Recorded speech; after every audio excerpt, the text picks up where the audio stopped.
उत्तराखंड के 4 धामों में गैर हिंदुओं की एंट्री बैन किए जाने की तैयारी की जा रही है। दरअसल बद्री केदार मंदिर समिति उत्तराखंड के चारों धामों समेत 48 मंदिरों में गैर हिंदुओं की एंट्री पर रोक लगाने की बात कह रही है। अब इन प्राचीन मंदिरों में केवल हिंदू श्रद्धालुओं को ही प्रवेश की अनुमति होगी।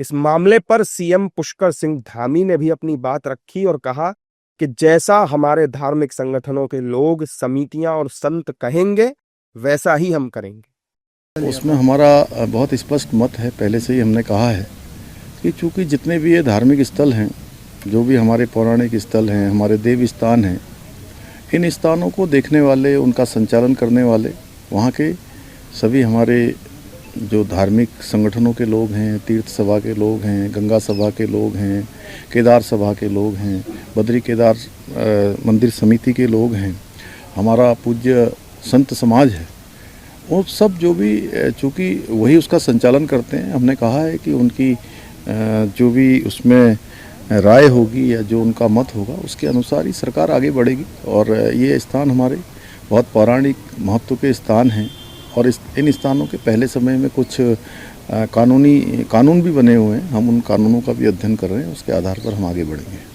बद्रीनाथ केदारनाथ मंदिर समिति के सदस्य और अन्य धार्मिक संगठनों से जुड़े सदस्यों ने इस फैसले का स्वागत किया है और धन्यवाद भी सरकार को कहा है। बद्रीनाथ धाम, केदारनाथ और इनके सहवर्ती मंदिर जो सबोर्डिनेट टेम्पल हैं, इन मंदिरों में गैर हिंदुओं के प्रवेश पर रोक लगाने संबंधी, प्रवेश वर्जित करने संबंधी योजना का एक प्रस्ताव लाया जा रहा है।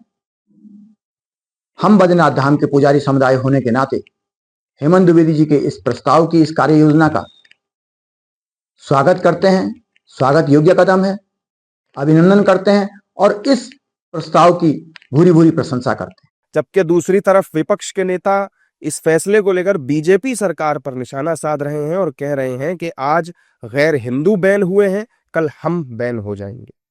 ये भारतीय जनता पार्टी के लोग आज किसी और के लिए कह रहे हैं, कल हमारे लिए कहेंगे। हमने तो वो समय भारतीय जनता पार्टी का देखा है जहां पर मुख्यमंत्री आवास को गंगा जल से धो रहे थे। ये क्या भारत में संभव है, हिंदुस्तान में संभव है ये बातें? तो ये नफरत फैलाने का जो इनका तरीका है, ये दरार डालने का जो तरीका है, जो इनका डिवाइड करने की पॉलिटिक्स है, यूपी में भी हारी लोकसभा में, बंगाल में भी इस बार हारने जा रहे हैं ये लोग। जानकारी के मुताबिक सर्वसम्मति से जल्द ही इस पर फैसला आ जाएगा, मतलब सरकार से मुहर लग जाएगी। अभी ये फैसला बद्रीनाथ केदारनाथ मंदिर समिति का है। बीकेटीसी के मुताबिक ये नियम समिति के अंतर्गत आने वाले तमाम मंदिरों पर लागू होगा।